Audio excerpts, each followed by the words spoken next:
Cristiano রোনালদোর দৌড় হাজার গোলের দিকে। অবসর নেওয়ার আগে ১,০০০ গোল করার রেকর্ড গড়েই ফুটবলকে বিদায় বলতে পারেন স্বীকৃত ফুটবলের সবচেয়ে বেশি গোল করা এই ফুটবলার। তবে কিংবদন্তির এই রেকর্ড ভাঙবেন কে? অক্ষতই থাকবে নাকি একটা সময় গিয়ে রোনালদোর এই কীর্তি ভাগ হয়ে যাবে জনে জনে?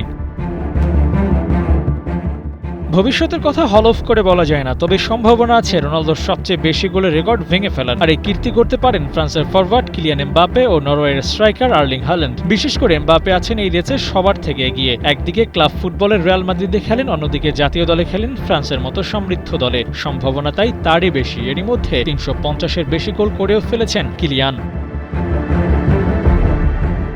আর্লিং হাল্যান্ডও কম যান না। ন্যাশনাল টিম হিসেবে নরওয়ে ইন্টারন্যাশনাল সার্কিটে একটু বেশি পিছিয়ে, তা না হলে এমবাপের চেয়েও এগিয়ে থাকতেন। তবে এখনও খুব একটা পিছিয়ে নেই। ম্যান সিটির হয়ে খেলেন, দলের মেইন ম্যান হয়ে প্রায় প্রতিটা ম্যাচেই থাকেন শুরুর একাদশে। সিটিজেনদের গোল করে এগিয়ে নেওয়ার দায়িত্ব তার। সুযোগ পেয়ে সদ্ব্যবহার করতে ভুলও করেন না হাল্যান্ড। ২৫ বছর বয়সী করে ফেলেছেন ৩০০-র বেশি গোল। বয়স ৩০ হওয়ার আগে ৫০০ গোলের মাইলস্টোনে স্পর্শ করতে পারবেন তো হাল্যান্ড?